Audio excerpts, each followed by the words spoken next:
Greetings, and welcome to the Union Pacific first quarter earnings call. At this time, all participants are in listen-only mode. A brief question-and-answer session will follow the formal presentation. If anyone should require operator assistance during the conference, please press star zero on your telephone keypad. As a reminder, this conference is being recorded, and the slides for today's presentation are available on Union Pacific's website. It is now my pleasure to introduce your host, Mr. Lance Fritz, Chairman, President, and CEO for Union Pacific. Mr. Fritz, you may begin. Thank you, and good morning, everybody, and welcome to Union Pacific's first quarter earnings conference call.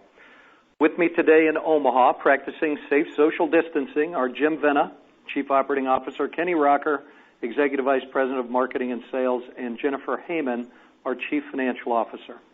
Before we discuss our first quarter results, I want to acknowledge the dedication and hard work of our employees. During this COVID pandemic, the women and men of Union Pacific continue to connect American businesses and communities to each other and to the world. Whether it's stocking a home pantry, supplying essential goods to healthcare providers, or moving critical building blocks for U.S. industries, they're getting the job done, and they're not missing a beat. Their spirit shows up in so many ways. I see it in our health and medical team, looking out for the safety of our employees. I see it in our operating team, moving the goods that make a difference in people's lives. And I see it in our leaders, helping us work together, staying on point, and positioned for the future. Their dedication is inspirational and lays the foundation for better days ahead. Our rail network has never run better, and we continue to provide a safer, more reliable, and more efficient service product to our customers. I am so very proud of the entire Union Pacific team. Moving on to our first quarter results. This morning, Union Pacific's reporting 2020 first quarter net income of $1.5 billion, or $2.15 a share. This compares to $1.4 billion, or $1.93 per share in the first quarter of 2019. Our quarterly operating ratio came in at 59%, a 4.6 percentage point improvement compared to the first quarter of 2019, and an all-time best quarterly OR. In addition to improving the efficiency of the railroad, we also made improvements in our safety results, which is always our top priority. For the quarter, our employee safety results improved 11% versus 2019. We also made progress in fuel consumption rate during the quarter. This reduces our fuel expense while also reducing our carbon footprint and the carbon footprint of our customers, which is a step in our commitment to address global warming. As I turn it over to the rest of the team, you're going to hear how our first quarter results have further strengthened Union Pacific to navigate the uncertainties that lie ahead. We'll start with Jim and an operations update. Thanks, Lance, and good morning, everyone. As Lance mentioned, the railroad is healthy and operating smoothly as our customers have seen minimal rail service impact. We are taking every precaution to protect our employees. We are social distancing and using technology whenever possible to replace face-to-face interaction. Over the past few weeks, I've taken the opportunity to visit several field locations practicing good social distancing, to talk with our employees. I could not be more proud of how they remain dedicated to safely and reliably operating the railway without disruption, as they recognize the critical role they play in delivering goods needed throughout our country. Their dedication is to be commended. Overall, the team had a very strong quarter. Really, the results speak for themselves. You see the impact of all the changes we made at Union Pacific to become more efficient and provide a better service product to our customers. These changes drove an operating ratio of 59%, which was outstanding. And there are still many more opportunities ahead of us to further improve safety, asset utilization, and network efficiency. Now, turning to slide 4, I'd like to update you on our key performance metrics. For the first time, we are seeing improvement across all of our metrics, and as a result, we are seeing a better service product for our customers. This is a direct result of our focus on improving network efficiency and service reliability as part of our operating model. Compared to the first quarter of 2019, freight car velocity improved 8%, driven by continued improvement in asset utilization and fewer car classifications. Freight car terminal dwell improved 11%, largely due to improved terminal processes, transportation plan changes to eliminate car touches, and a decrease in freight car inventory levels. Building off our progress in 2019, we continue to implement changes in order to run a more efficient network that requires fewer locomotives, which has led to an 18% improvement in locomotive productivity this quarter versus last year. As demonstrated by crew starts being down 13% in the quarter, which outpaced the 7% decline in carloads, we continue to take steps to deliver positive workforce productivity. Trip plan compliance is where our customers feel the benefit of our transformed operating model. The improvement in intermodal speaks for itself. With manifest and autos, we are holding ourselves to a higher standard as we tighten schedules, and we'll see improvements as we move forward. We are off to a great start this year, and we expect to see continued improvement in our service product going forward. Starting next week, we will provide some additional operating statistics, in particular, freight car velocity, which you've heard me say a number of times is my favorite one that I look at every morning, on our investors' website on a weekly basis to provide more insight to how our operations are running. Let's turn to slide 5. It highlights some of our recent network changes.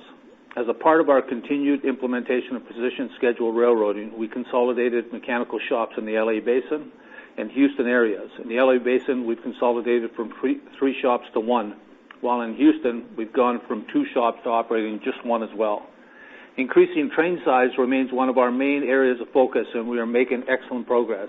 At our recently completed Santa Teresa block swap facility, we are consolidating intermodal traffic from our eastern ramps destined to port terminals in the Los Angeles, Long Beach area. This allows us to operate longer, more efficient trains across the Sunset Route and provide a better, more consistent service product to our customers. We also completed 8 15,000-foot sidings as a part of our 2020 capital plan to extend sidings in targeted locations.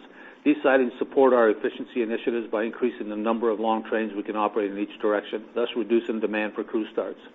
By putting more product on fewer trains, we have increased train length across our system by 19%, or over 1,300 feet since the fourth quarter of 2018, to approximately 8,400 feet in the first quarter of 2020. The capital we are investing to improve productivity as well as to maintain a safe, efficient network is critical to the long-term health of our railroad. Given the current business levels and uncertain economic environment, we are planning to trim back our 2020 spend by $150 to $200 million. To wrap up, we are committed to protecting our employees' health and safety while providing uninterrupted critical service to support the nation's supply chain. While we're early in the second quarter, so far we have been able to hold steady and maintain train length gains as volumes have dropped. We continue to evaluate our transportation plan, including yard and local schedules, in order to meet customer demands while balancing our resources and assets to meet current volumes. Since the latter half of March, as volumes declined more steeply, we stored additional locomotives and rail cars. However, those locomotives remain in at-the-ready status, and both assets are available to add back quickly as volumes return. We have also furloughed additional employees. However, we are increasing our auxiliary work and training status boards to be prepared should volumes come back quickly or in the event of an outbreak within a group of the employees. We have made great progress to this point. However, we will continue to transform our operations in order to further improve safety, asset utilization, and network efficiency. With that, I'll turn it over to Kenny to provide an update on our business environment. Kenny? Thank you, Jim, and good morning. For the first quarter, our volume was down 7%, primarily due to declines in our premium and bulk business groups. The decrease in volume was partially offset by a 5% improvement in average revenue per car and drove freight revenue to be down 3% in the quarter. So let's take a closer look at how the first quarter played out for each of our business groups. Starting with bulk, revenue for the quarter was down 5% on a 7% decrease in volume, partially offset by a 2% improvement in average revenue per car. Coal and renewable carloads were down 19% as a result of softer market conditions from historically low natural gas prices and a mild winter. Looking ahead, we expect continued challenges in coal as natural gas futures remain low and customer stockpiles stay at high levels. Weather conditions will also continue to be a factor. Volume for grain and grain products was up 4%, primarily driven by strong export ethanol volumes. This was partially offset by reduced shipments of export wheat. Fertilizer and sulfur carloads were up 7%, predominantly due to strong domestic fertilizer shipments. Finally, food and beverage was up 2% in units as we saw strength in beer shipments become slightly offset by reduced refrigerated and dry foods, which were impacted by a challenging truck environment. Industrial revenue was up 3% with a 3% increase in volume and a flat average revenue per car due to mix. Energy and specialized increased 10%, primarily driven by strength in petroleum as favorable Canadian spreads facilitated stronger crude oil shipments to the Gulf earlier in the quarter. However, with the reduction of oil prices in the past week, we expect crude oil shipments to be impacted in the near term. Forest products volume was flat. Reduced paper shipments were offset by increased lumber shipments due to strong housing starts and a mild winter during the quarter. Industrial chemicals and plastic shipments grew by 4% due to the strength in domestic and export plastics shipments along with strong demand of detergents and chemicals. Metals and minerals volume decreased by 3%. Reduced sand shipments from the impact of local sand and drilling declines were partially offset by continued strength in rock shipments in the south, coupled with increased metal shipments. We expect to see continued challenges in sand with oil prices remaining at lower levels. Turning to premium. Revenue for the quarter was down 6% on a 12% decrease in volume, while average revenue per car improved by 6%. Automotive shipments were strong for the most of the first quarter until the pandemic shut down OEMs in North America in the last few weeks of March, resulting in a 1% decline in volume year over year. Domestic intermodal volume declined 5%, driven by soft market demand and surplus truck capacity, coupled with weakness related to the pandemic later in the quarter. International intermodal volume was down 24% during the quarter. Weakness early in the quarter was related to challenging comparisons with 2019, driven by accelerated shipments related to the tariff policy implementation. Further weakness was driven by pandemic-related supply chain disruption that began in China and has slowly impacted much of Asia. Looking ahead, there remains quite a bit of uncertainty surrounding this global pandemic that we're facing. With the free fall in economic indicators over the past few weeks and uncertainty about when we will see the COVID pandemic curve start to flatten out, an accurate assessment of 2020 is hard to pinpoint at this time. As you can see, our volume in the second quarter has started off slowly, with the volume down 22% so far, driven by auto production shutdowns and retail closures, as U.S. demand is constrained by the pandemic-related social distancing and quarantines. Many of the auto manufacturing plants are scheduled to be shut down until at least early May. Already, our auto shipments have been down around 80% in the second quarter so far. Likewise, the recent projections in Mexico indicate that some manufacturing sectors, like autos, will be shut down for similar time periods as well. However, the CARES Act that was recently signed offers some upside to open the economy for business and improve unemployment for Americans. Plus, it's also encouraging to see that much of Asia is restarting production, along with China's recent purchases of U.S. grain. More importantly, I'd like to make this point clear. We're not letting the uncertainty of the economy hold us back. We're staying focused on what we can control. The good news is that the lower cost structure, combined with the improved service product that we've achieved with Unified Plan 2020, is a competitive advantage for us. Customers are recognizing it and awarding us new business. As Lance and Jim mentioned before, the railroad has never run better.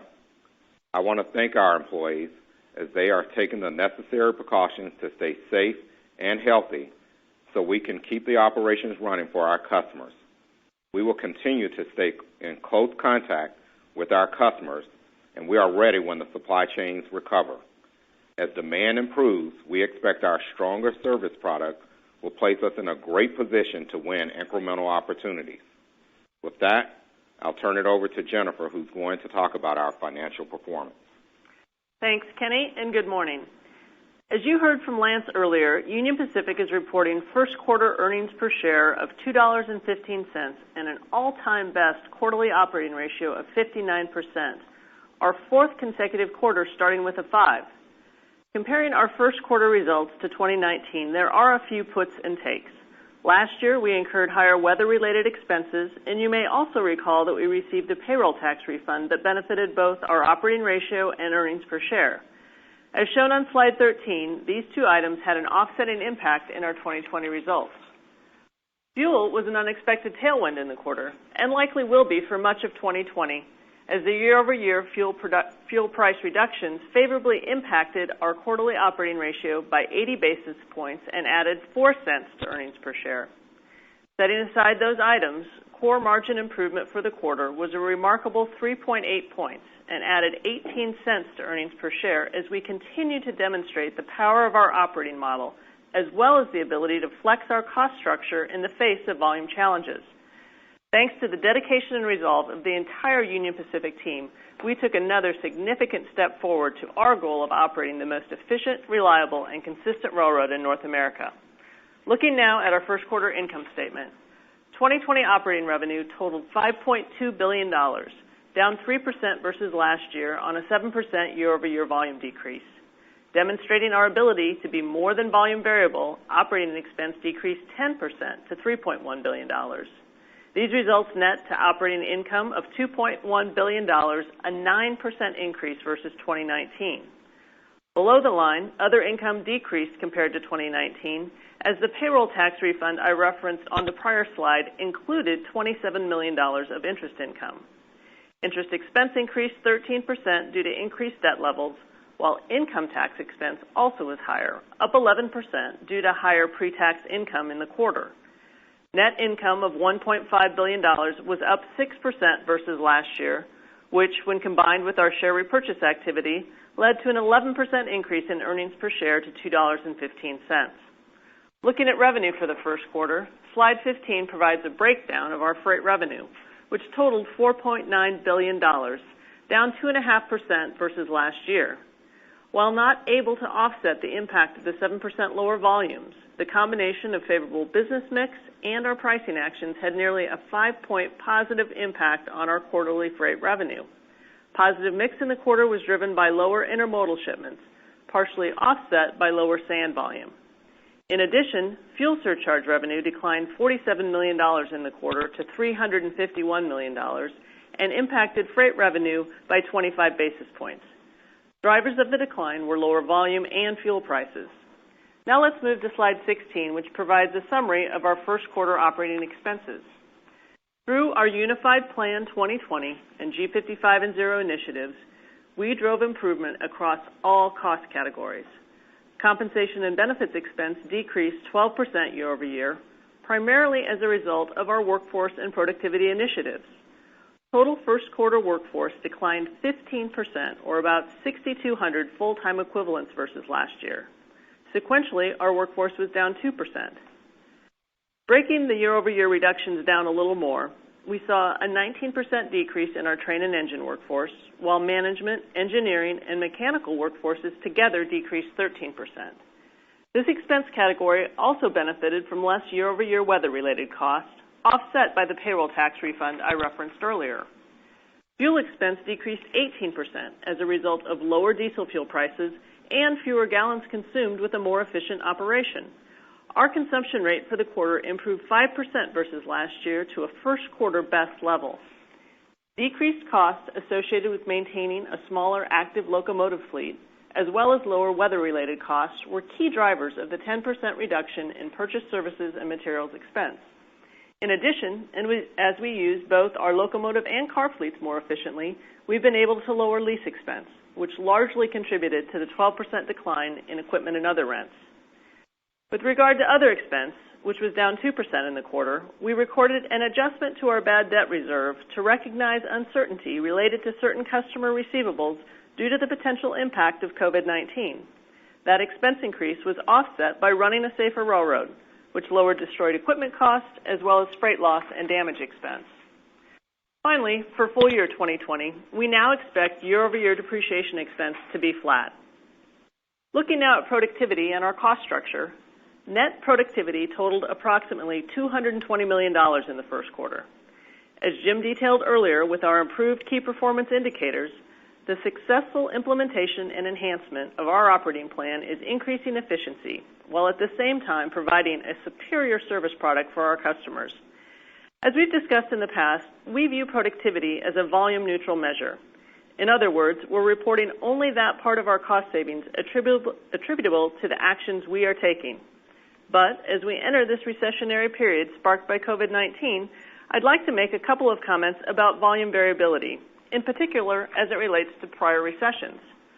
First, and most importantly, Union Pacific is running at efficiency levels we've never experienced before as a company. For example, we were more than volume variable on a fuel-adjusted basis in the first quarter 2020 as a result of the strong productivity focus embedded in Unified Plan 2020. We've also taken more than 1,500 basis points off of our operating ratio since the Great Financial Crisis in 2008-2009. That further strengthens our ability to manage through today's challenges and emerge stronger on the other side. Moving to cash generation, as we face these fluid and uncertain times, we recognize the need to maintain ample liquidity. With the strength of our balance sheet and our strong cash generation, I can confidently say that we are well positioned for the challenges we are facing. Cash from operations in the first quarter increased 10% versus 2019 to $2.2 billion. Free cash flow after dividend and after capital investments totaled over $1.3 billion, resulting in a 91% cash conversion rate. We also returned $3.6 billion to shareholders during the first quarter through the continued payment of an industry-leading dividend and the repurchase of 14 million shares of our common stock. Share repurchases were funded in part from our January debt issuance.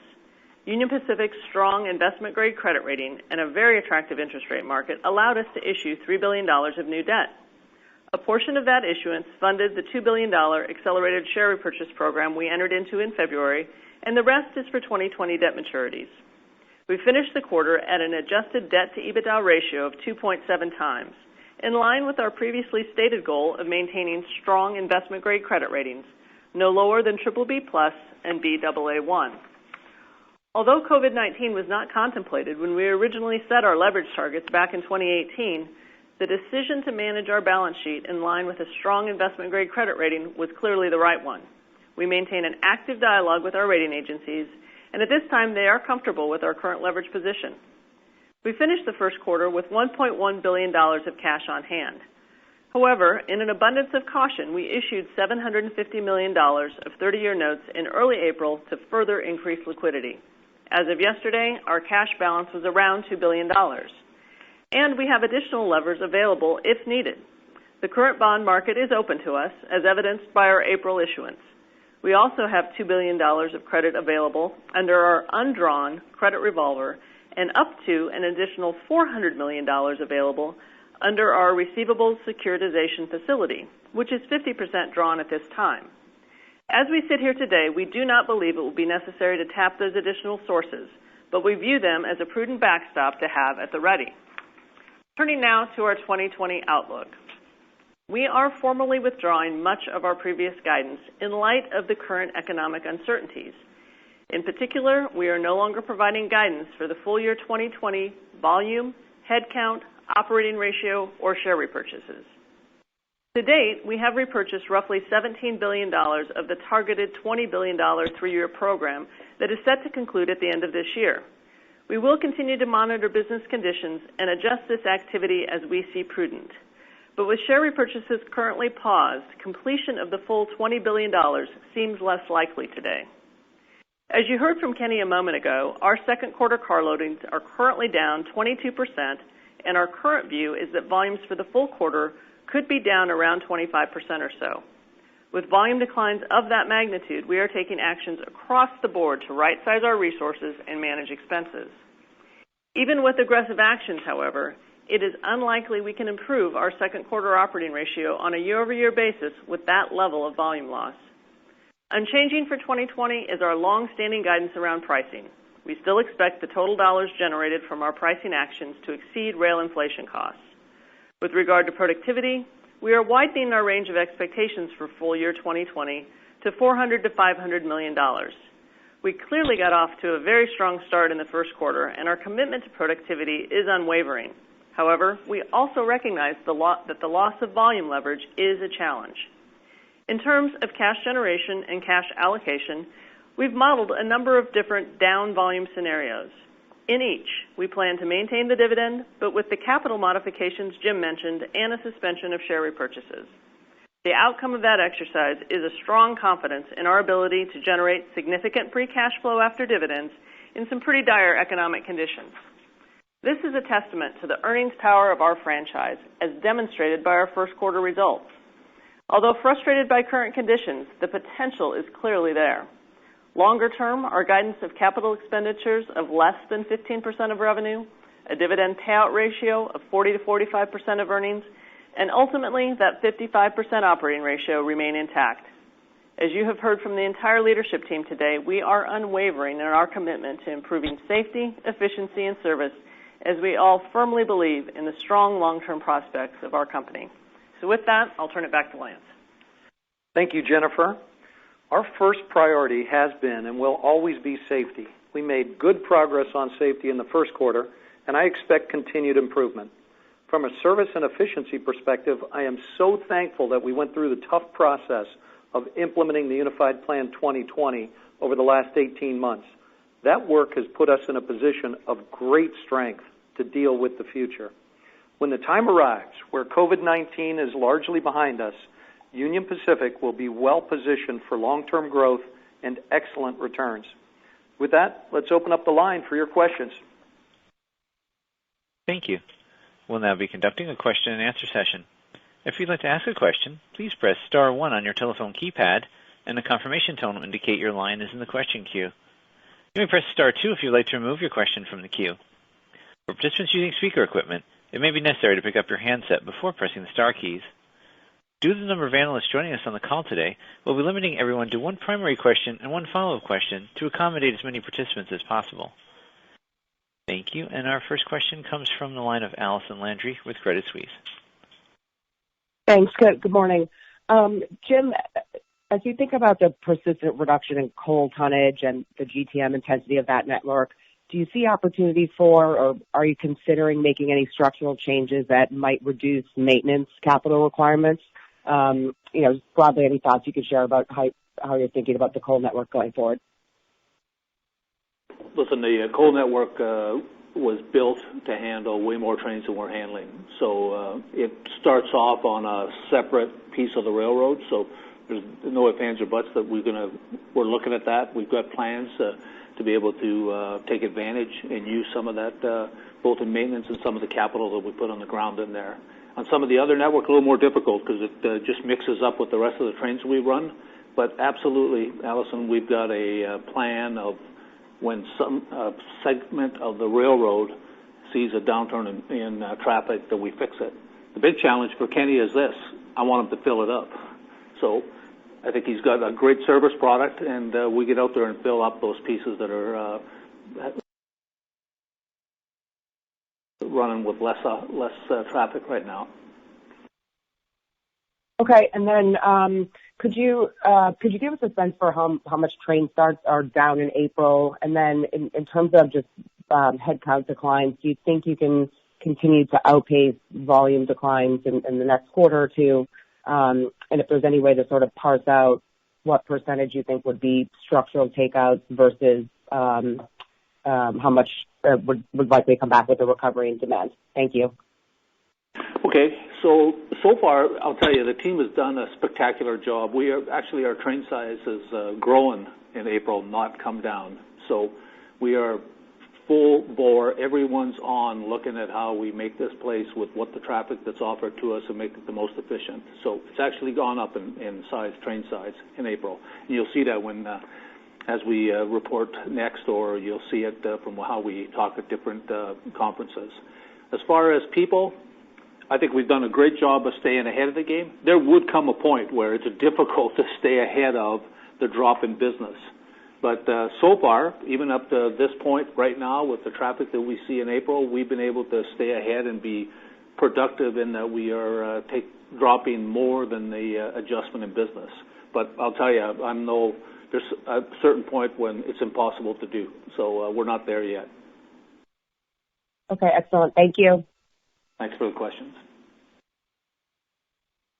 Our next question comes from the line of Amit Malhotra with Deutsche Bank. Please proceed with your question. Thanks, operator. Hi, everybody. Thanks for taking the question.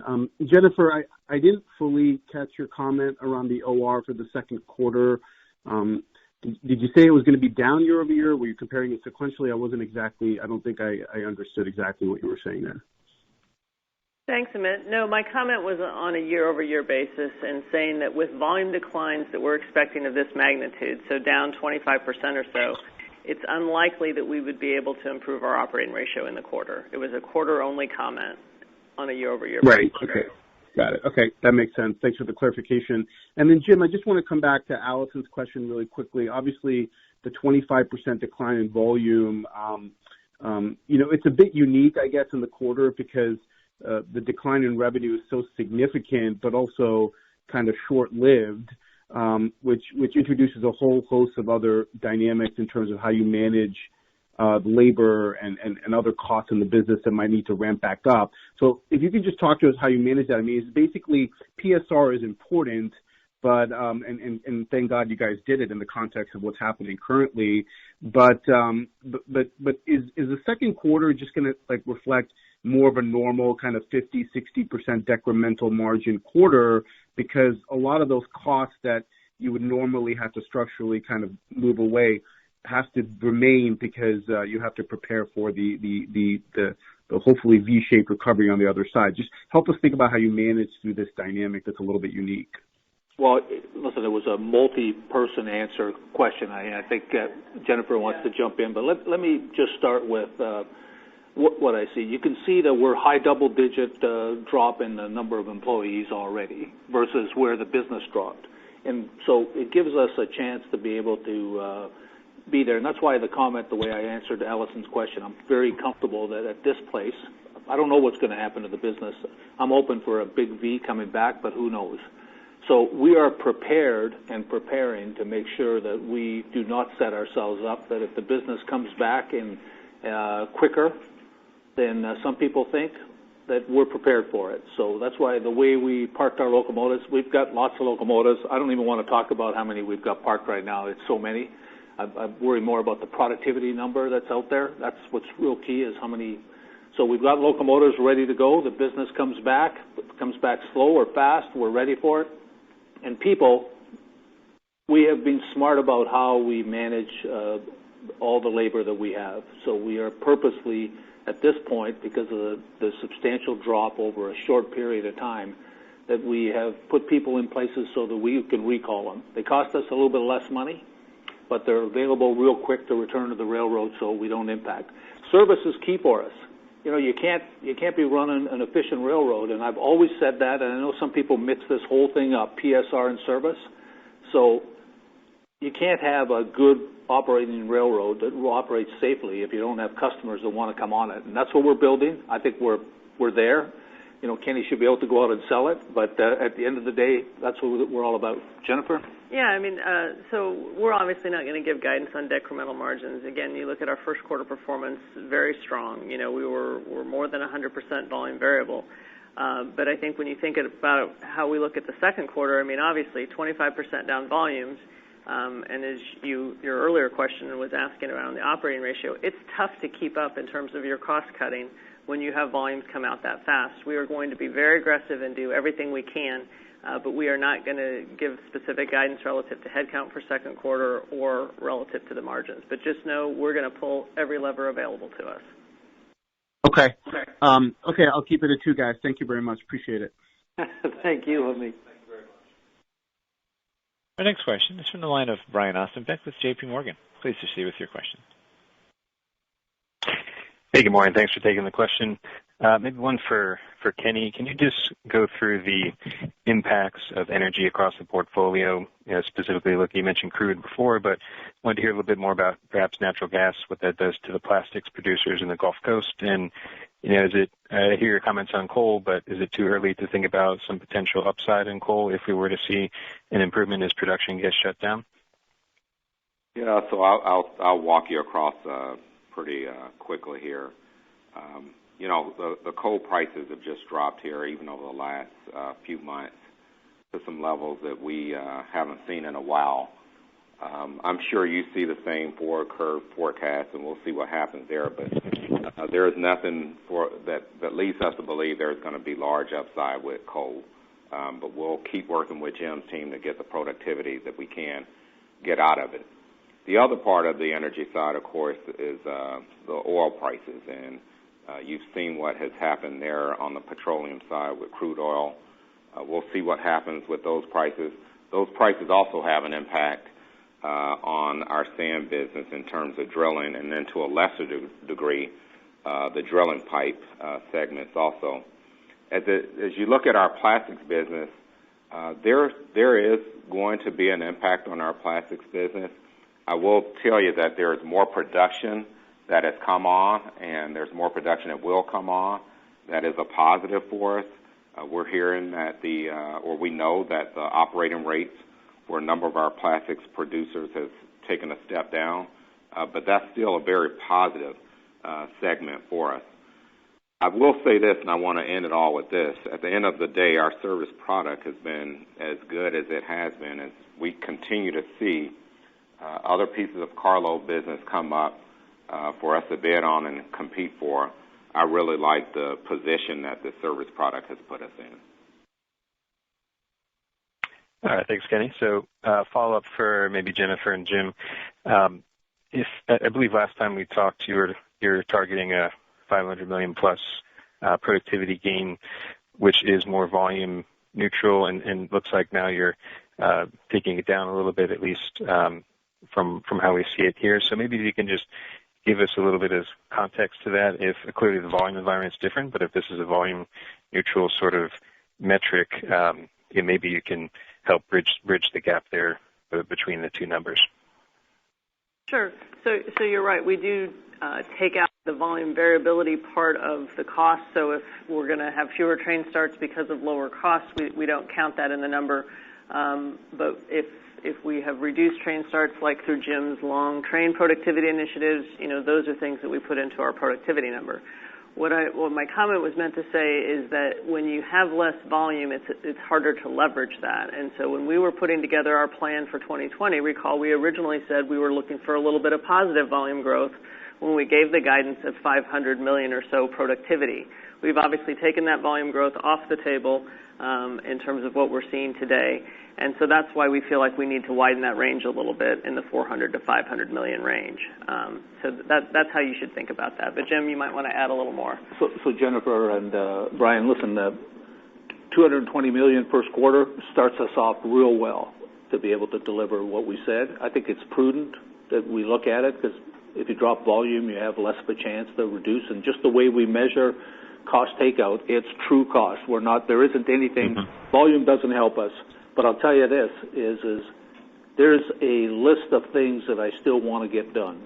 And with that, the way we operate our locals, the way we're handling our intermodal terminals to make them more efficient, the train size is still there. We can be more fluid with how we handle the rail cars. You've seen us shut down a couple of diesel shops.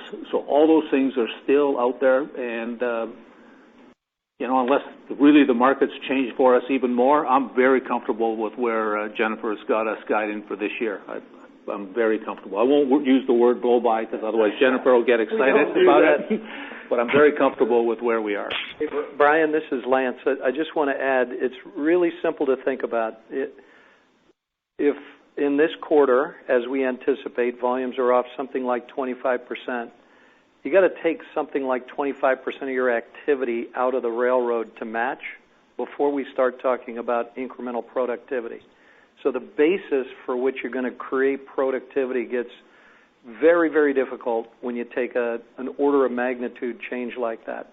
On the opposite side, if you're growing 3, 4, 5%, it gives you all the opportunity not to add resources in, and you can count that all as productivity.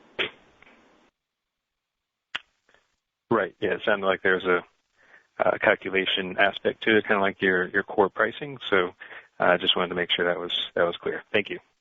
Okay. Our next question is from the line of Chris Wetherbee with Citigroup. Please proceed with your questions. Hey, thanks. Good morning. Wanted to talk a little bit about volume, if we could. The 25% decline in the second quarter is not too far off of where we're running kind of currently here, which would suggest that maybe we're kind of getting closer to the bottom. Want to get a sense, maybe, Kenny, for you, discussions with your customers or maybe each individual business line, can you walk us through sort of what are the puts and takes to kind of get you comfort with that 25 number? We appreciate you giving it, but kind of curious what the sort of drivers behind that. Yeah, so first of all, I believe you all see some of the information that we see publicly in terms of where the automotive OEMs are, and they appear to be coming back sometime next month. Call that the first half of May. Clearly, there's going to be some ramp-up issues with that. Maybe they wouldn't start at 100%. We'll keep an eye on where that is. As we look across our industrial customers, there are some customers that we're still seeing produce at a pretty strong clip. Our rock network is still working pretty well. On the grain side, we're pretty optimistic there. We'll see what happens over the next few months. We do know that China has come in and purchased some grain. During the back half of the year, we would expect that we should see some benefit from the Phase 1 deal. And then as you look at as we're talking to our customers on the consumer side, I'll call those international intermodal and our domestic customers, I'll tell you, they still don't have good line of sight into what's going to happen. So we're not in a position, I'm not in a position, even though we're talking to them every day, to tell you what will happen there. Hey, so Chris, this is Lance. Let me step that back up and come up to a higher level of depth and length of our downturn. So we're learning every week a little bit more about the dynamics of how deep it might be and how long it might be. That's still very unclear, and the goalposts are pretty broad, right? You can hear very well-educated, deeply experienced economists that still think about a V recovery. You hear about W recoveries, U recoveries, a slow hockey stick ramp up. I think our collective belief at this point is it's sharp and deep, it's going to last for a while, and recovery is going to be some kind of ramp, but probably not terribly steep. And so we're looking for those markers. And nothing would please me more than to be wrong about this 25%-ish and see sometime in the second quarter that we're starting to see demand firm and our supply chains reflect it. But there's a lot that needs to happen between here and there. Okay, that's very helpful. I appreciate that. And then maybe coming back to the productivity comment, and maybe this is for you, Lance, or Jim or Jennifer, I guess, when you think about that sort of dynamic of volumes coming out, I thought that was very helpful to give us some of that perspective about sort of the base kind of going away in terms of generating productivity. So is it reasonable to think that sort of 2Q is going to be the very most challenging sort of quarter to get that productivity, and that maybe that sort of remainder of the 400 to 500 is more back-end weighted to maybe 3Q or 4Q when the volume dynamic is hopefully a little bit more stable? No, I don't think we're saying that specifically. I think what we're saying is with such an abrupt downturn and the depth of it, productivity is going to be harder to come by. So, for instance, it's very unlikely and it would be unreasonable to think about the second quarter in the $200 million order of magnitude like we saw in the first quarter. But I don't think a reasonable expectation is no productivity. I wouldn't expect that from us. No, listen, we are spending capital, and we have the sidings that I mentioned earlier on in place. We expect the train size to go up and have less train starts for the business that we have. So that's productivity. We expect to be more productive with our local assignments and local operations. We expect to be more productive on our intermodal facilities and how we handle the traffic that we have. So as much as volume does make some of it harder, I've said this the whole time, love to have a quarter with 2 or 3% volume growth. Hang on, I'd love to see where that number is. But it is not there, Chris. I'm not real worried about not having productivity this quarter. And just a quick reminder, our comparisons on a year-over-year basis relative to productivity get harder through the course of the year. Mm-hmm. We closed out the year with, close to $215 million of productivity. So, take all of those comments kind of into your mosaic of how you think about it, Chris. Got it. That's very helpful. I appreciate the time. Thank you. Mm-hmm. Thanks, Chris. Our next question comes from the line of Ken Hoexter with Bank of America. Please proceed with your question. Great. Good morning. Just to follow up on that, on your volume outlook there, Lance, I guess if you're running it down kind of 2022 now and you're targeting down 25% for the quarter, are you expecting things to get worse from here? Are you not anticipating things reopening? I guess just thinking about this only in the third, fourth week of April, you still have 2 months left, and with things maybe apparently starting to reopen, are you expecting things to deteriorate from here? Well, part of what we're making that commentary on is reflective of how we're planning for the second quarter. So, we tend to be pretty conservative. There's a lot of unknowns. I don't think we know enough yet to know what's left to deteriorate in the demand economy versus how that's going to be offset by recovery. So there's just a lot of moving parts, and I think a 25%-ish is a good marker for us to plan our activity around. We've mentioned it to you as a result, and we'll hope for better. Kenny?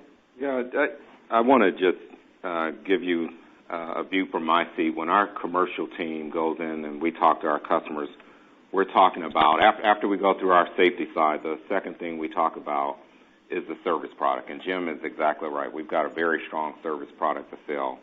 We talked about the car velocity improving to make us more competitive with truck-like services. As we entered into the year, what I would tell you is that on a carload basis, we felt really good about some of the wins in some key markets, and we felt really good about opening up new markets that we hadn't touched. On our domestic intermodal side, we're about 2/3 along the way through our bid season. We feel very good. We feel very good about what we won in that area. So we need the market to help us there.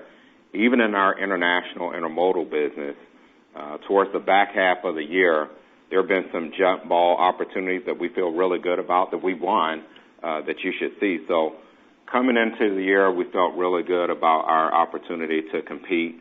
The service product is something that we're going to use to make the pie larger to compete against truck.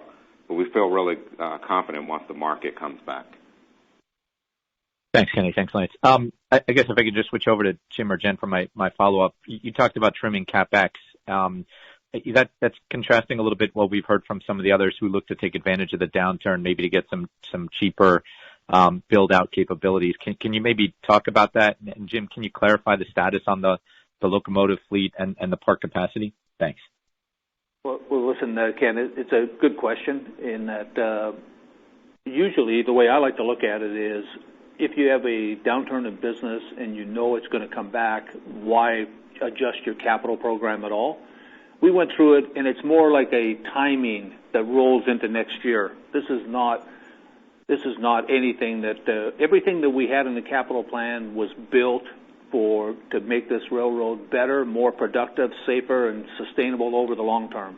So we're not changing that, but we thought it was prudent with where the revenues are at this point in the business level to just slide some of it into an early part of next year. And because we give guidance on a year-to-year basis, that's what's happening. So we are not.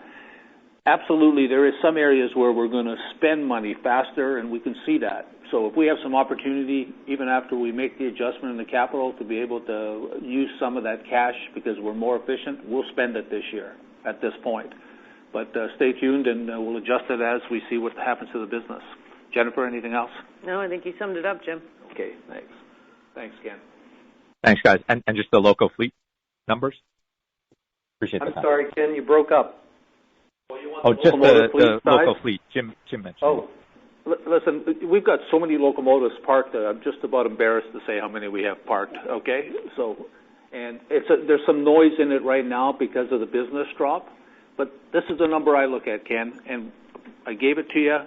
That 18% improvement in locomotive productivity is the key number. We have lots of locomotives parked. We're good if the business comes back. We're good if the business grows.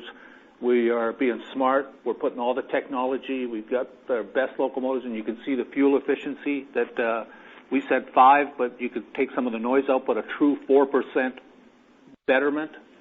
So, listen, locomotives, we have a lot of them parked, and we'll continue to park them every day right now with where we are with the business levels. Hey, Jim, there's something we don't talk a lot about. There's two ways to look at our stored locomotives.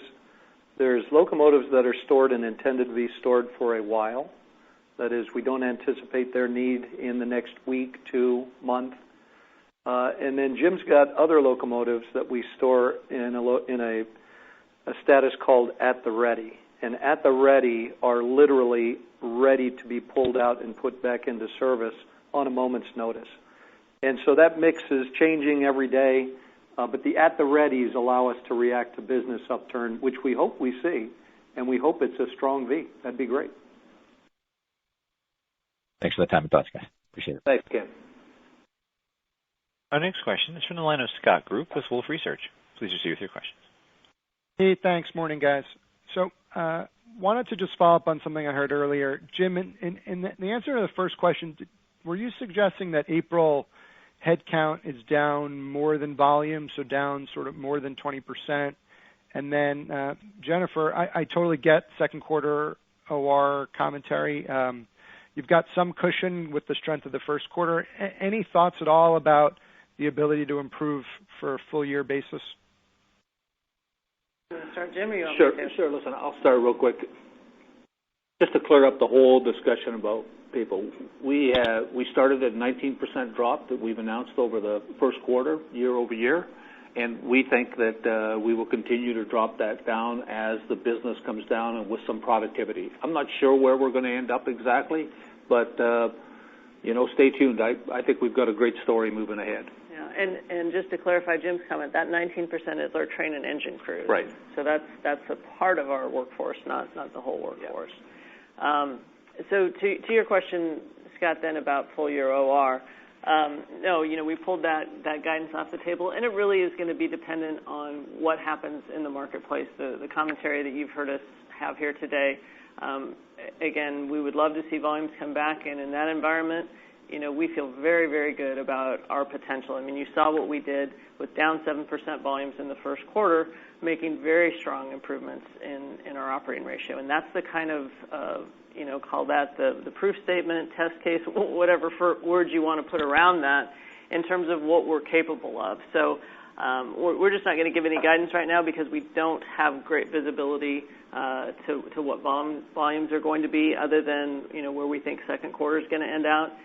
But let's stay tuned on that, and if that changes and starts to turn around a little bit, you bet. I mean, we think we've got great long-term opportunities. Absolutely. We're looking forward to when our markets start returning to normal. Because to Jennifer's point, the first quarter is an absolute proof statement of what we're capable of doing. So I guess that's actually my follow-up, if I can. So a 59 in the first quarter to me is a full year run rate, somewhere in the mid-50s range, whenever, not this year obviously, but whenever things normalize.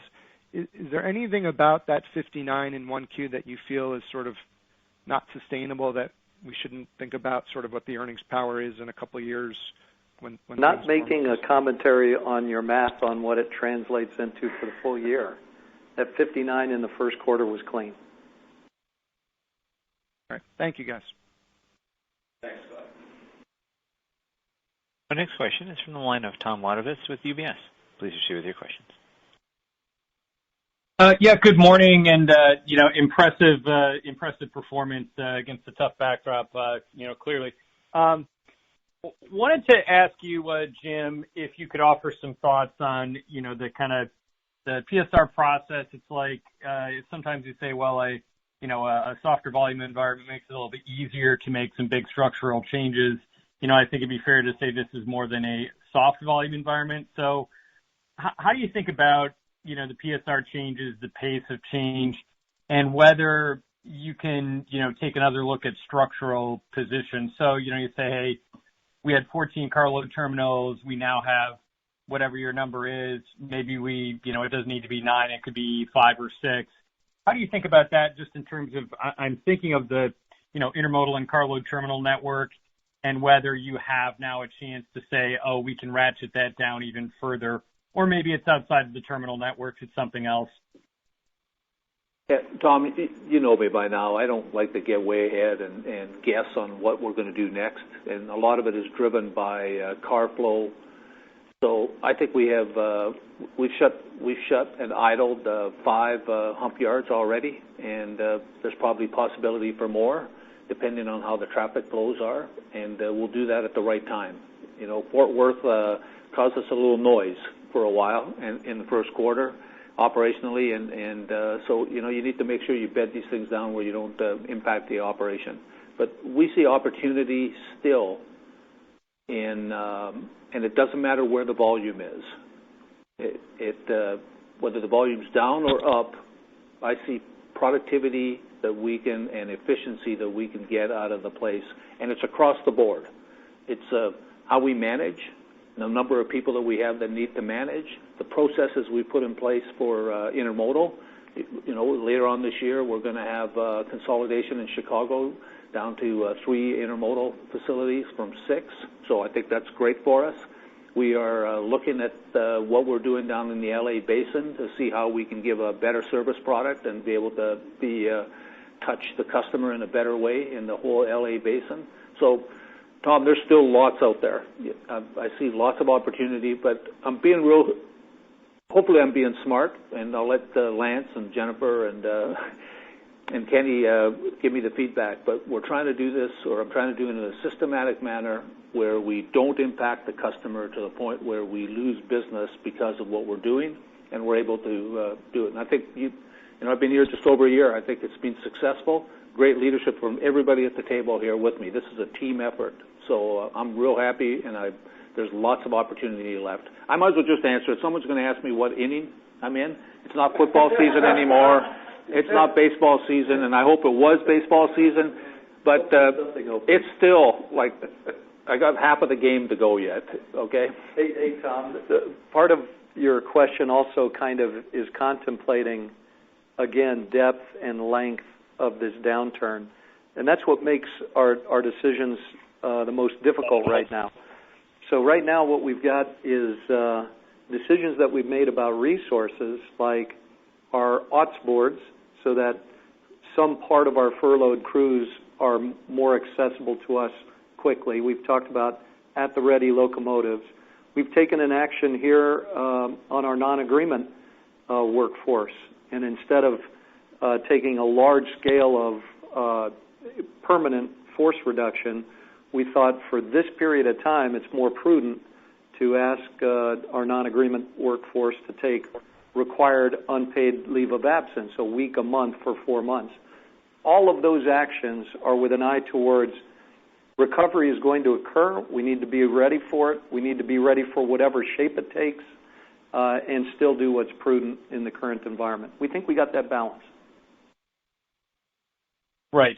Okay, that makes a lot of sense. For my second question, just wanted to, I guess, ask a question about the kind of price versus volume calculus. I guess as the truck market is, there's obviously a lot of excess capacity out there. So, probably in the near term, trucks compete a bit harder, and, maybe they can even compete on longer length of haul that might affect you, whereas we normally think Eastern rails are more affected by truck.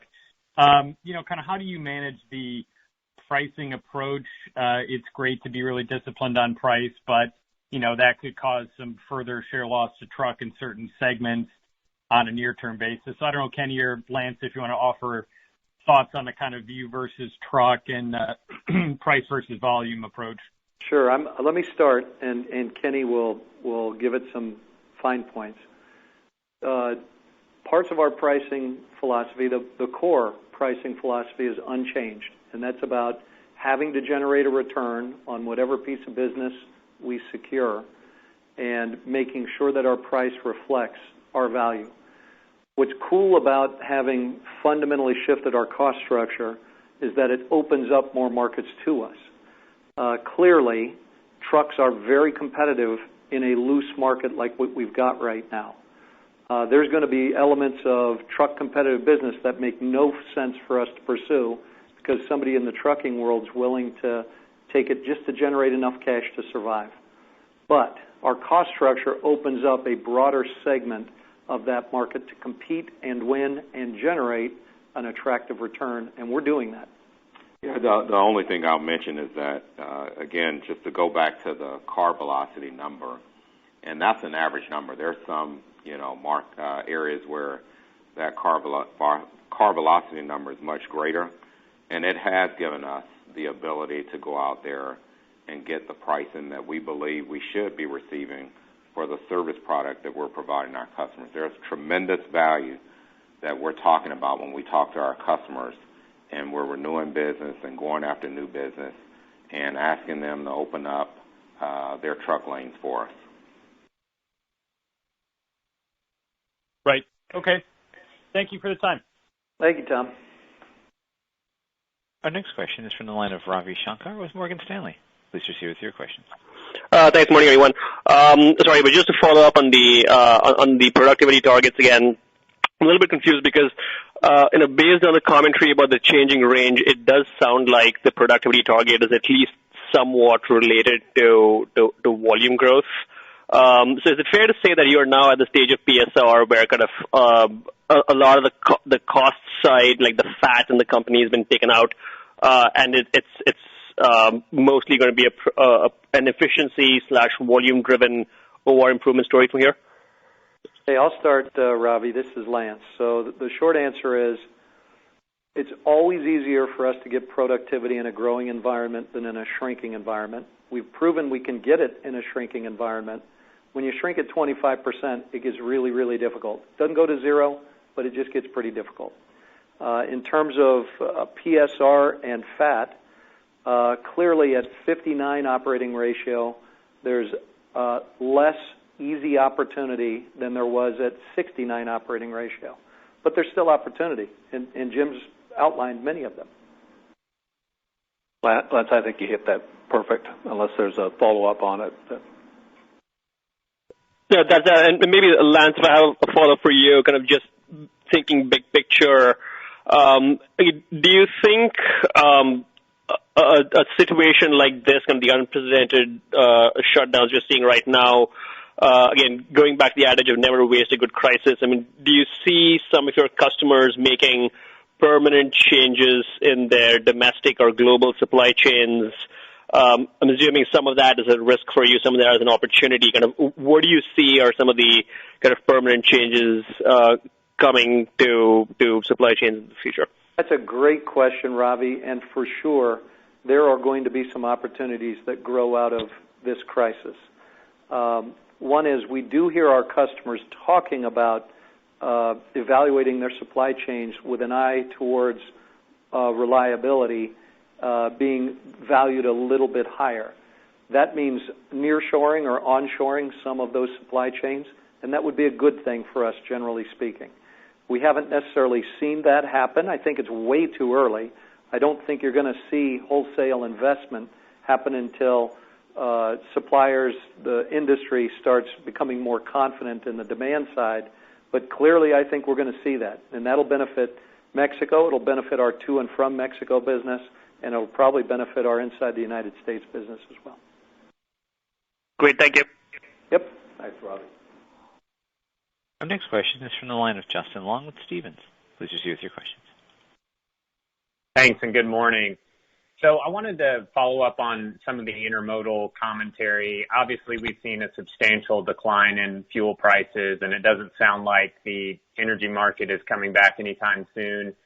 Does that change the way you think about long-term growth in your domestic intermodal business, or with the service improvements that you've seen and continue to see, do you think this is still a GDP plus business when the economy bounces back, even if the energy market doesn't bounce back?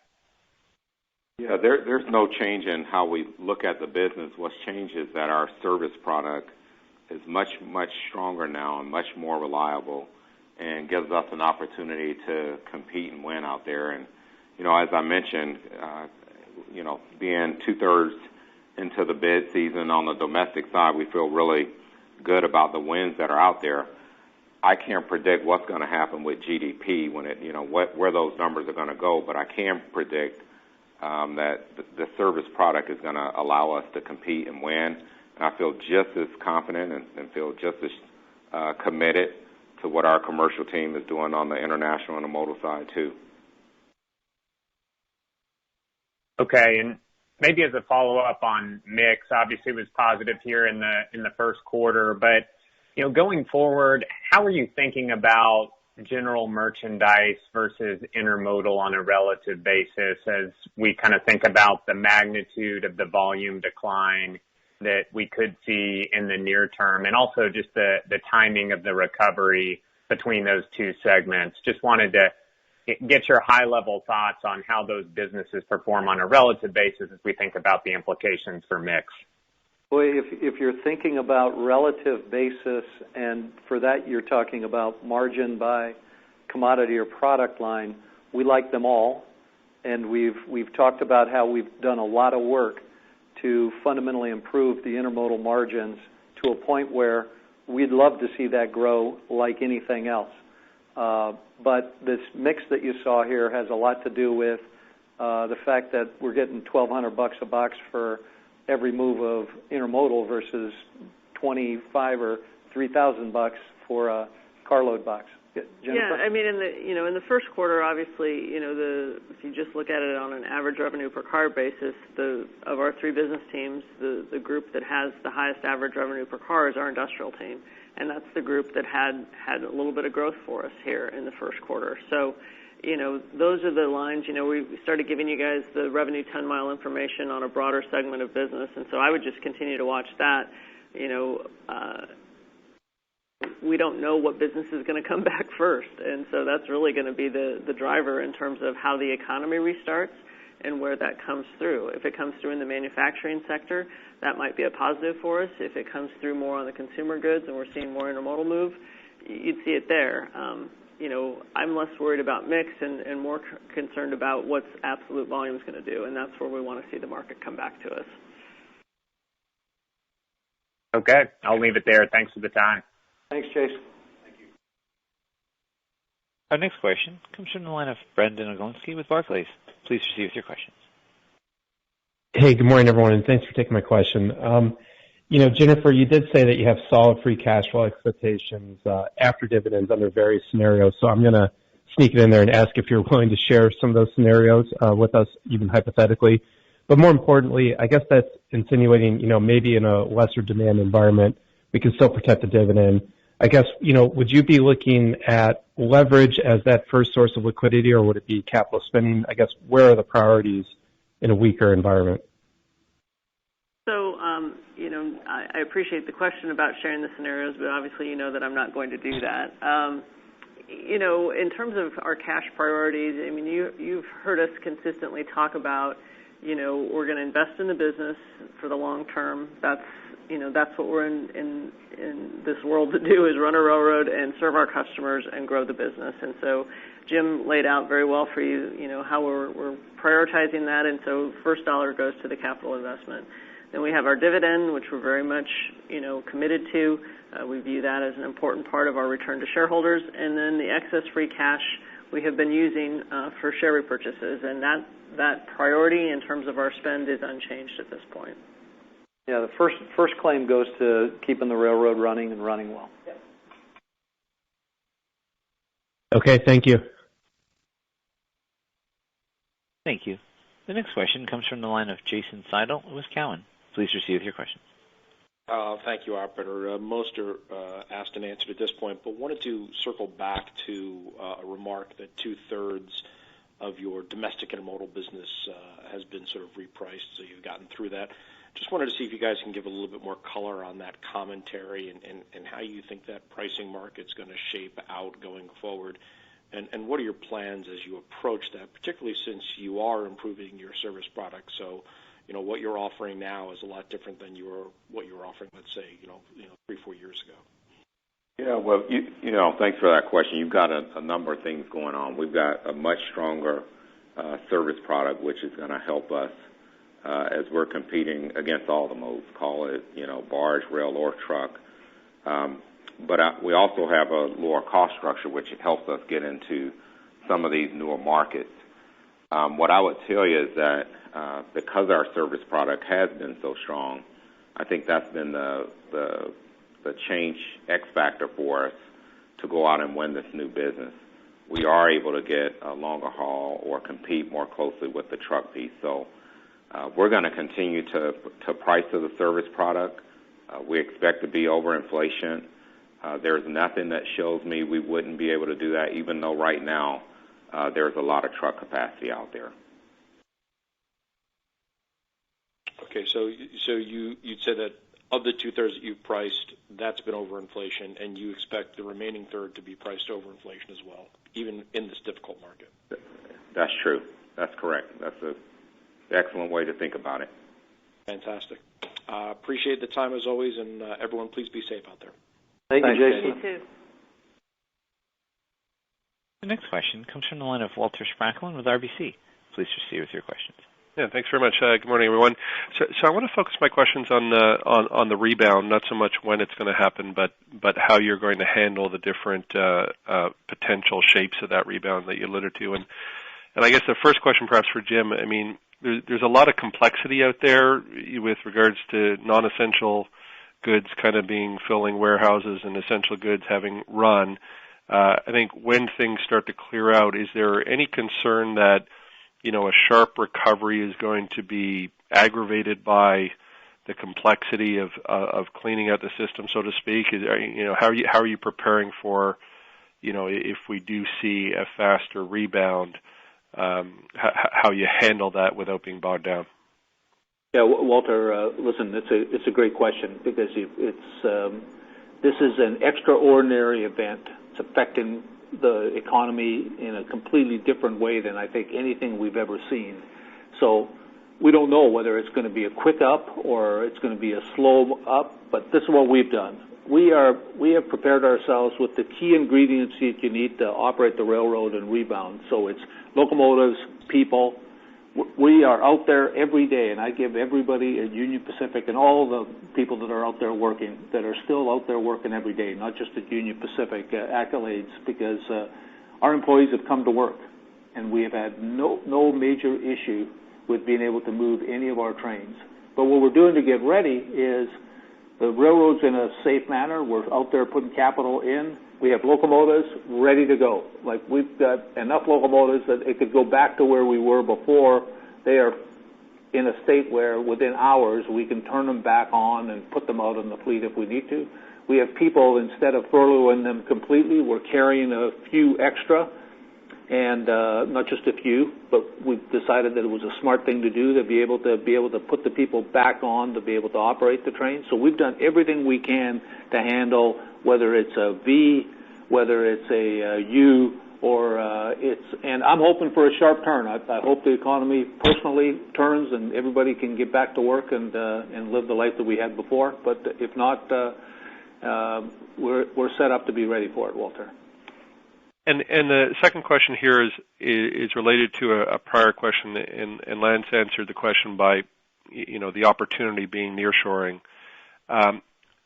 Two other opportunities I wanted you to comment on. First of all, does this give you, I guess on Jim's side, the ability to bring people back at lower resource levels and easier to do than cutting them down to that level, if this didn't happen? And secondly, how would rail fit into the e-commerce trend in a world where e-commerce is ramping up far faster than previously anticipated? How does rail provide a solution if this new world sees a lot more e-commerce purchases? Thanks.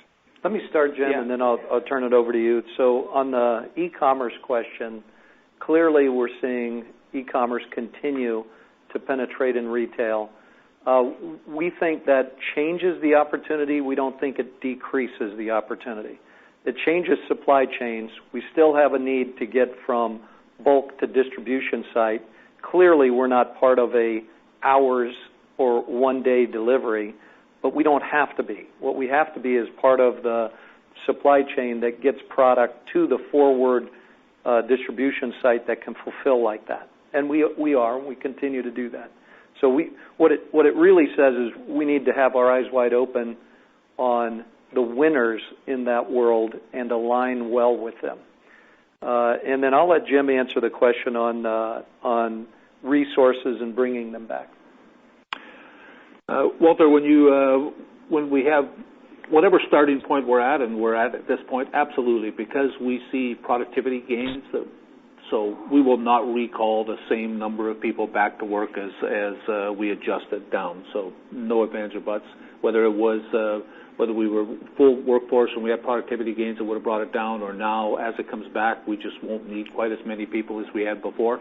Train size is one. We've got, if we can keep the train size up, we're going to need less people. So that's a good way to think about it, Walter. Appreciate the time. Thank you. Our next question is from the line of Bascome Majors with Susquehanna. Please proceed with your questions. Yeah, thanks for taking my question. Jennifer, I understand the desire not to guide headcount in a very volume uncertain environment, but I was hoping you could kind of give us a dollar framework for the executive pay temporary reductions and the sort of rotating leave of absences you've got with the management workforce. Thanks.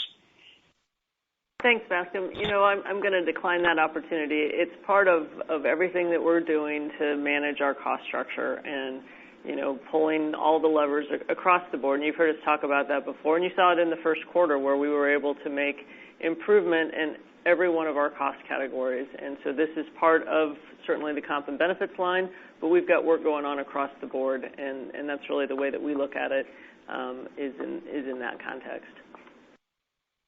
Thank you. Thank you, Dave. Thanks, Bascom. Our next question comes from the line of Jordan Allier with Goldman Sachs. Please proceed with your question. Yeah, hi. Just a quick question. Obviously, you had a pretty good degree of variable costs in the first quarter. When you think about it, the expenses, total expenses, as you look out over a full year basis, how would you describe or ascribe variable costs versus fixed costs or semi-variable on sort of the whole cost base? Thanks. Yeah, let me get started. And I know Jennifer's been thinking about this a lot. We did look backwards into the last recession, the Great Recession, and looked at our variable versus fixed at that time, what we communicated to the world and what we actually executed. And we did a better job through the recession than we thought based on what we thought was variable and fixed at that time. I can tell you, going into this downturn, we're even more agile and flexible than we were in the last downturn. Yeah, when we went back and did some of that work that Lance referenced, I think by the time we got through the recession, kind of call it end of 2009, we would have said we were maybe 80%, volume variable or so, adjusted for fuel. We said we were more than 100% already here in first quarter of 2020. So again, we have already been taking, and that's the blessing of what we embarked with PSR and Unified Plan 2020, is we have already made significant changes in our cost structure. And when you think about yard closures, increasing train length, all of those things, and the locomotive productivity we're seeing, that's given us much greater volume variability. Obviously, in the short term, those areas that are the most volume variable for us are going to be on the comp and benefits line. Fuel is almost 100% volume variable for us. Equipment rents is also pretty volume variable. And then everything else is something that over time we'll continue to work through. But that's where, I think we're just in a very good position, and in a different position than we were in the last recession because of all the work that we had already undertaken and have in the pipeline because of our Unified Plan 2020 efforts. And Jordan, Jennifer, I think the critical difference is speed of decision making and speed of implementation. That's fundamentally different today and a benefit. Great. Thank you for those thoughts. Yep. The next question is from the line of David Vernon with Bernstein. Please proceed with your questions.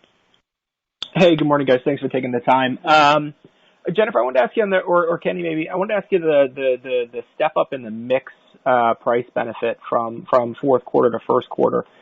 How much of that extra tailwind is from the mix side versus the price side? And if you think about within the commodity groups, is there any one particular driver of commodities that led to a better mix from a price realization standpoint? Well, thanks for the question, David, but we're not giving specific pricing guidance any longer. I think we made that statement a couple quarters ago, so I'm not going to break that out for you. But I think consistent with my commentary, less intermodal was certainly a part of that mix when you think that is our lowest ARC business that we have on the railroad. And that was offset somewhat by the fact that we also had sand lower, but net it was still a positive. Again, if you really look at that industrial line, that's where we had some good growth in the quarter, and that's where we have some strong ARC. Okay, and then I guess as you think about the separate line on fuel, the fuel surcharge headwind sort of moderated a little bit into lower oil prices. Does that also have like a mix component in it, or like what are we looking at there in terms of the sequential step down in that fuel headwind into a lower fuel price environment? Well, I think as I said, fuel was actually a tailwind for us in the quarter, and that's kind of an all-in view in terms of the price, the surcharge, all taken together in terms of how we view that. There is a little bit of a lag year over year as we move into the second quarter as fuel prices have come down so steeply, but we don't see that as being a significant driver relative to the how we look at things on a mixed basis. But is there a reason why the surcharge headwind to revenue would moderate into lower fuel? That's what I'm just trying to understand how that the headwind to revenue? Yeah. No, I mean it is a factor in the overall ARCs as you see less fuel surcharge. That's going to be reflected in the ARCs we have. But as I mentioned, it does lag a little bit in terms of how fuel price comes down and how our surcharge comes down. All right, thank you. Our next question is from the line of John Chappell with Evercore. Please proceed with your questions. Thank you. Good morning, everyone. Just one for me. Jennifer, the buyback pause, completely prudent, trimming the CapEx also makes a ton of sense. I assume you talked with the credit agencies around the time of your debt issuance earlier this month. So just any change of tone from that perspective around leverage targets, and do you feel you're kind of bumping up against the top end of 2.7 times and how that impacts your decisions to take on some additional liquidity, which you said you don't need right now, but just in case 2Q bleeds into 3Q at these levels? Sure. So we've used the 2.7 as just kind of a shorthand math for you all in terms of expressing where we view that within kind of the context of our credit ratings. To your point, we did have dialogue with the credit agency around the time of our $750 million issuance.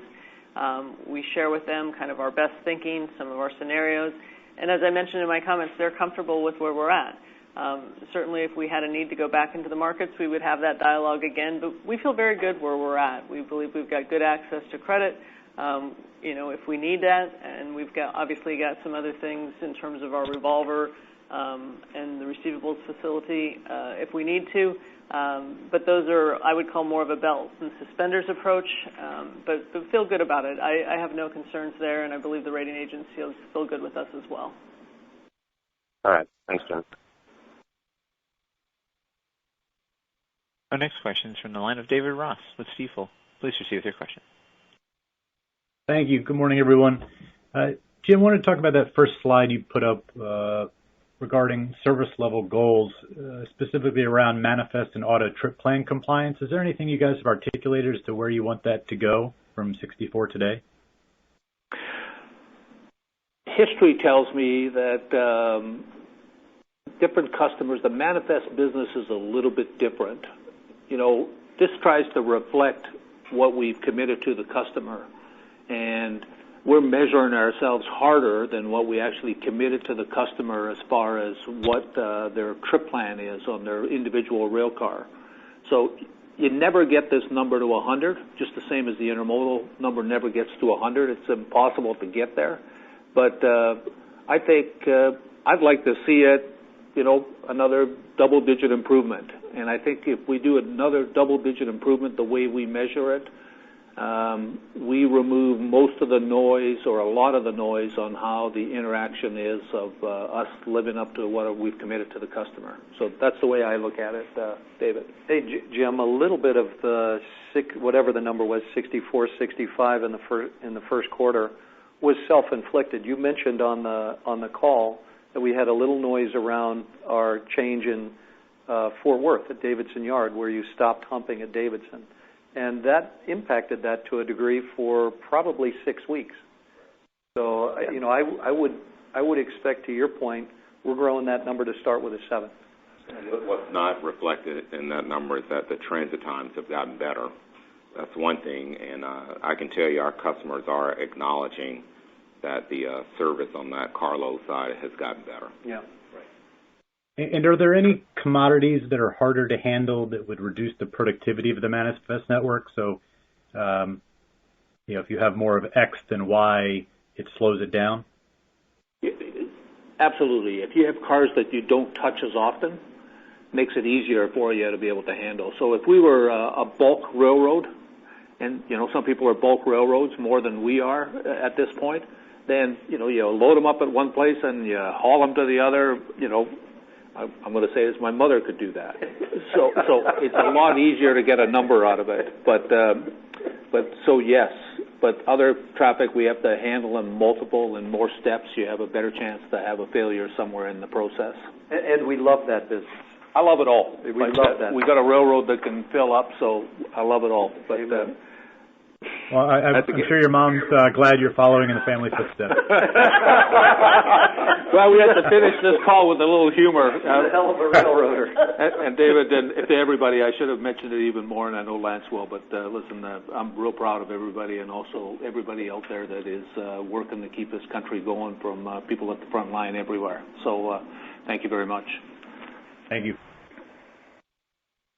Thank you. This concludes the question and answer session, and I will now turn the call back over to Lance Fritz for closing comments. Thank you very much, Rob, and thank you all for your questions. Thank you for participating with us this morning and for doing what you need to do to keep yourselves and your families, your loved ones, safe and healthy. We look forward to talking with you again in July to discuss our second quarter 2020 results. Until then, I wish you all good health. Take care. Ladies and gentlemen, thank you for your participation. This does conclude today's teleconference. You may now disconnect your lines and have a wonderful day.